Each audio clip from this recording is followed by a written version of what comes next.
Imagine nearly dying, alone in a hospital bed, while your daughter hosts a baby shower you weren't even invited to. Imagine the doctors calling your children to come say goodbye, only for them to shrug and say, "She's not our real mom. We owe her nothing." That was me, and if you stick around, I'll tell you how I got even without raising my voice. Just a pen, a lawyer, and one empty bed. Before I take you there, if you've ever felt abandoned or invisible to the people you gave everything to, go ahead and like this video and subscribe. You're not alone, and trust me, this one's personal. My name is Ruthie Meyers. I'm 58 years old. I work part-time as a seamstress in Greensboro, North Carolina. The kind of place where folks wave from their porches and call you ma'am at the grocery store. But behind closed doors, not every family is worth stitching back together. I raised 2 kids. Technically, they weren't mine, but I loved them like they were. Their names are Jessica and Caleb, and I met them when they were just 6 and 8. Quiet, watchful little things with scars no one talked about. Their mother, Angela, had passed away in a car crash, and their father, my late husband, Rob, was a hollowed-out version of a man by the time I met him at church. Rob and I were married within a year. I gave up a lot: my apartment, my job as a preschool teacher, even my last name, to make a home for those kids. I packed school lunches, I sat in bleachers with frostbitten toes, I cleaned up vomit when they had the flu, I braided Jess's hair for her prom, and helped Caleb write his college application essay. And through all of that, not once did they call me Mom. Not even Ruthie Mom, just Ruthie, like a neighbor who lives 2 streets over. I kept waiting for it to change. I kept hoping one Christmas or one birthday would come where they'd hand me a card that said, "To Mom." But it never did. Even after Rob died, massive heart attack at 57, I stayed. I kept the house, paid the bills, cooked Sunday dinners. I was their only parent left, and I thought maybe now they'd see me differently. But grief hardens people. Jess moved out within a month, and Caleb followed her to Charlotte 6 months later. They called less and less, texted only when they needed something. I tried to stay connected, sending care packages, asking about their lives. Jess replied with a thumbs-up emoji on Christmas. Caleb asked if I could help with his student loan payment. Still, I never said no. Then came February, this year. I was driving home from the grocery store. The roads were wet, rain coming down in sleet. I remember the sound of tires hydroplaning, the world flipping, and the weight of the steering wheel crushing against my ribs. Then, nothing. When I woke up, everything hurt. I couldn't move my legs. Tubes came out of places I didn't know had holes. The nurse told me I'd been unconscious for 2 days. Internal bleeding, fractured spine, both lungs collapsed. But I made it. I was in and out of consciousness, but one thing I remember with awful clarity: the doctor asking, "Have her children come yet?" Another nurse replied quietly, "We called them, both numbers, left voicemails. No one's responded." 2 more days passed. Then the head surgeon came in, holding a clipboard like a shield. He said, "Ms. Meyers, we reached your next of kin, Jessica and Caleb. They said," and I quote, "she's not our real mom. We owe her nothing." The monitor beeped a little faster. The IV tube tugged at my arm as I curled my fingers. I tried to speak, but all that came out was a whisper. "Are you sure?" He nodded gently. "I'm sorry." They didn't even come to see if I was alive. Instead, a week later, they showed up with suits on. I heard their voices before I saw them, Jessica's sharp heels on the tile, Caleb's voice low and smooth like he was walking into a bank, not an hospital room. I stayed perfectly still, my eyes half-lidded, listening. "She's got the house, the insurance, Dad's pension," Jessica was saying. "We need to find out what happens if she passes. Does it revert to us?" Caleb snorted. "She doesn't have a will. She barely had a job. But yeah, let's make sure. No point letting strangers take what's ours." "What's yours?" I wanted to scream. "What part of me have you ever claimed before now?" They pushed open the door to my room. But the bed was empty. All that lay on the white sheet was an envelope, my handwriting on the front. Jessica picked it up, frowning. "What the hell is this?" She opened it. I imagined the words hit like a cold slap. "Jessica and Caleb, if you're reading this, it means I am not where you expected me to be. I survived. The same way I've survived your silence, your rejections, and your casual cruelty. I gave you my life. I loved you without condition. I was there when no one else was. And in the moment you thought I was dying, you confirmed what I always feared. To you, I was never family, just a placeholder, just Ruthie. But here's the thing about placeholders. Sometimes we hold up more than you realize. I've updated my will. You'll find nothing waiting for you in it. The house, the pension, the small savings I managed to scrape together after your father's death, they're going elsewhere. To people who sat by my bedside, to friends who prayed, to the nurse who held my hand when you wouldn't answer the phone. You didn't just lose an inheritance. You lost me. Goodbye. Ruthie Meyers. They left the hospital in silence, and I left that city altogether. When I left that hospital, I didn't go back to my old house. I didn't even go back to Greensboro. I called a cab from the discharge lobby, still wearing a hospital gown under a borrowed coat, and told the driver to take me somewhere quiet. I didn't know where exactly, I just knew I couldn't go back to that house, the one where Caleb used to sleep on the couch and just stomp down the stairs when I asked her to take the trash out, the one where I kept a drawer full of birthday cards they never opened. I landed 2 towns over, in Lexington. Small, sleepy, smelled like barbecue smoke and cut grass.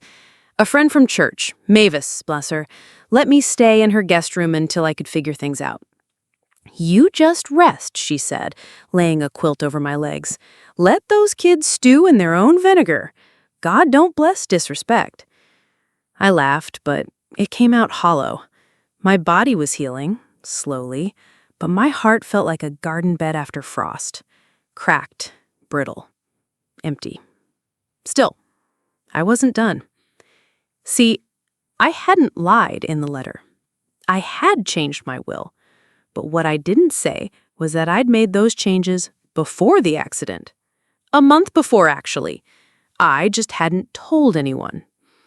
I'd been planning it ever since the previous Thanksgiving when Jess forgot to call and Caleb sent me a 5-word text. "Can't come. Busy. Love ya." I remember sitting at that table, alone with a cold turkey breast and 2 unlit candles. That's when I realized I was clinging to a role I'd never been given, hoping for a seat at the table they never intended to set for me. So I called an estate lawyer, a young woman named Danica Quinn. Sharp, no nonsense, the kind of person who reads every line twice before handing you a pen.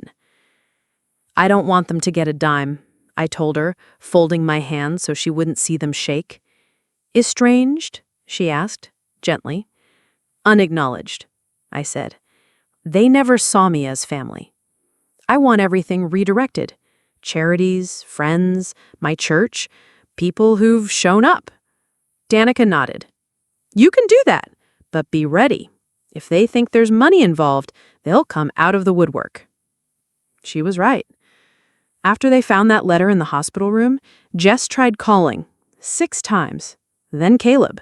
Voicemails started polite, turned panicked, then cold. "We didn't mean what we said. We thought you were... We didn't think you'd actually disappear. You can't just vanish and leave everything to strangers." But I could. And I did. 3 weeks later, they found my new address. I don't know how. Maybe some mutual acquaintance with a big mouth or one of those internet people finder sites. All I know is I opened the mailbox one morning and found an envelope addressed in Jessica's perfect, slanted handwriting. No stamp, which meant she'd been there. Inside was a card that said "Forgiveness is divine" on the front. Inside, "We messed up. You raised us. That counts. Let's talk. Jess." No apology. No, "I'm sorry we left you to die alone." Just, "That counts." Like raising a child was equivalent to picking up someone's dry cleaning. I didn't reply. The next day, Caleb came in person. I was on Mavis's porch, wrapped in a shawl, drinking sweet tea when I saw the black Audi pull into the gravel drive. He stepped out wearing loafers and a Patagonia vest like he'd just come from brunch, not the scene of a family implosion. "Ruthie," he said with a practiced smile, like he was greeting a client. I didn't move, just stared at him over my glass. "You drove a long way." He nodded, leaned on the porch rail. "Look, I know we handled that wrong. You told a hospital staff I wasn't your real mother." He winced. "I panicked. Jess and I we were processing." "Processing? What? My death or my assets?" He didn't answer that, just exhaled sharply. "We were raised by two women. One gave birth to us. The other stepped in. I guess we didn't know how to honor that." I wasn't asking for honor, just decency. Caleb's jaw tightened. "We can fix this. We're still your family." I sipped my tea slowly. "No, Caleb, you were the children I raised, but I was never your mother. And now you've made that permanent." He didn't come inside, didn't ask how I was feeling, just looked past me at the street like someone waiting for backup. He finally said, "So is it true you changed the will?" There it was, the real reason for the drive. I gave him a tight smile. "You'll find out when the time comes." A week later, a letter from an attorney arrived. My attorney. Danica called me herself. "You might want to sit down. Jess and Caleb are contesting the will. They're claiming undue influence, saying you were emotionally manipulated during the time of fragile mental and physical health." I let out a bitter laugh. "So now I'm a senile old woman with no agency?" Danica sighed. "This is going to get ugly. They're trying to freeze the estate. We'll fight it, but they're not backing down." I hung up the phone and sat in Mavis's backyard for over an hour, staring at the bird feeder, watching a lone cardinal pick seeds from the rim. Why? Why go this far? They never loved me, never respected me, but they still wanted my things. My life, my effort, my house, even my memory. I was just a vessel to them, a storage unit with arms. That night, I made a decision. They wanted to fight me in court. Fine, but they were going to learn exactly who I was, what I'd survived, and who they had underestimated. The next morning, I called Danica. I said, "Let's go public. Make everything in that will crystal clear." She hesitated. "You want the full disclosures on the record?" "Yes," I said, "and I want to add something." I drafted a statement, one I planned to read if this ever made it to court. It was 3 pages long. The last line? "Family is not defined by blood. It's defined by presence, by sacrifice, by love returned, and by those standards, I was a mother, and they were not my children." But then, something strange happened. 2 days later, a letter arrived at Mavis's house. This one wasn't from a lawyer. It wasn't even from Jess or Caleb. It was from a woman named Dana, who said she was Caleb's girlfriend of 2 years. Inside the envelope was a note and a flash drive. The note read, "You don't know me, but you need to hear this. I think Caleb and Jess are planning something worse than a will contest. I found this on his laptop. I'm sorry." I locked the door, closed the curtains, and plugged the flash drive into Mavis's old desktop computer. What I found on it Let's just say it made the court battle look like child's play. I stared at the flash drive like it was ticking. The moment I plugged it in, I knew something was wrong. Not just ethically or legally, but morally. The kind of wrong that curdles your stomach before your mind even catches up. There were 3 files on it. One labeled Final Plan. One was an audio recording. The last was a PDF of some typed-out talking points, dated and formatted like a script. I opened the audio first. At first, it was just Jess's voice, clipped, sharp, annoyed. She's not gonna just disappear. She's petty. She'll drag this out unless we force her hand. Then Caleb's voice, quieter, but somehow colder. If she's unstable, we can argue for control. Mental decline, grief. She's been alone since Dad died. We paint her as isolated. Dementia, paranoia. It'll land. Jess again. Do we have anyone who'll vouch? Caleb replied, I've got screenshots, old texts where she mixed up names. That, plus the meds from the accident, we can build a case. They weren't just contesting the will.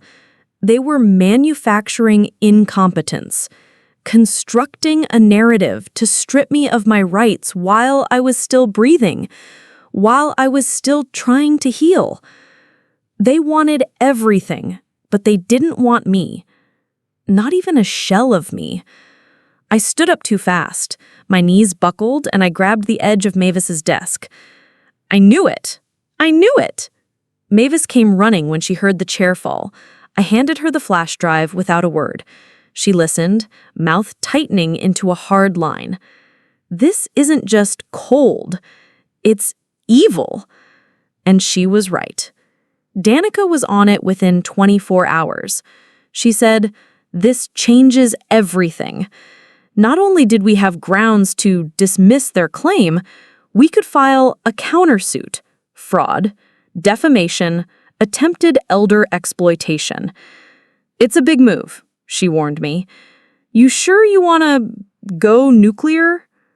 I was quiet for a long time before answering. No, I don't want to destroy them. I just want them gone. We filed a formal response with the probate court, complete with the audio, the metadata, and Dana's sworn affidavit. Everything airtight, everything indisputable. By the time Jess and Caleb were summoned to a hearing, their smugness had cracked. Jess didn't even make eye contact. Caleb walked in looking like someone had poured bleach over his confidence. Danica read our response aloud in court. When she got to the transcript of the audio, if she's unstable, we can argue for control, I saw Jess flinch like she'd been slapped. Caleb didn't move, just stared at his shoes. The judge's face went from bored to disgusted in seconds. When it was over, the ruling was swift. Their petition to contest the will? Denied. Their attempt to argue mental decline? Dismissed with prejudice. And my estate? Untouchable. But the part that stayed with me, that lifted me, wasn't legal. It was what the judge said as she closed her file. Ms. Meyers, I hope you understand you've shown more clarity and strength than most people ever will. These proceedings aren't just about money. They're about dignity. And yours remains intact. After the ruling, I walked out of that courthouse into the fall air, crisp and smelling like chimney smoke and dry leaves. My steps were slow, my cane tapping against the stone walkway, but I felt tall, like I'd gained inches during that trial. Jess and Caleb didn't speak to me. Not that day. Not since. They left town, I heard. Caleb moved to Atlanta. Jess started some wellness blog in Asheville, rebranding themselves, no doubt, selling peace and healing when they'd tried to gut me in a courtroom. Let them run. I wasn't running anymore. 3 months later, I bought a small cottage on the outskirts of Lexington. Nothing fancy, just 2 bedrooms, a porch swing, and a backyard full of stubborn marigolds. I donated most of my old furniture, started fresh. I joined a quilting circle, volunteered once a week at the local library, helping kids with reading. Mavis and I have breakfast every Saturday at Cracker Barrel. She always gets the blueberry pancakes. I stick with eggs and grits. And one night, after the dust had long settled, I sat down at my kitchen table and lit a single candle. I pulled out an old photo of Rob, the kids, and I, from back when they were still small enough to reach for my hand on instinct. I stared at it for a long time. Then, without crying, I said, "I let you go now." And I meant it. You see, revenge doesn't always look like fire or fury. Sometimes it's silence. Sometimes it's a locked door they can't talk their way through. Sometimes it's living well, on your own terms, in your own peace, with people who choose you. I don't check social media. I don't look them up. Not because I'm afraid, but because I no longer need anything from them. Not answers, not closure, and certainly not love. They taught me something I should have learned long ago. Family is earned, not inherited. So that's where I am now, 58 years old, still healing, still standing, still here. And finally, free. If you've made it this far, thank you for listening. This wasn't just a story. It was a burial, a quiet funeral for the version of me that kept waiting for love that never came. She's gone now. And in her place, a woman who knows exactly what she's worth. Sometimes the best revenge isn't fire. It's walking away with your dignity, your truth, and a life they can't touch. If you've ever been underestimated, discarded, or quietly erased, I'd love to hear how you found your power again. Drop your own story of justice or healing in the comments. And don't forget to like, subscribe, and share this with someone who needs to remember. You don't need their name to write your own legacy.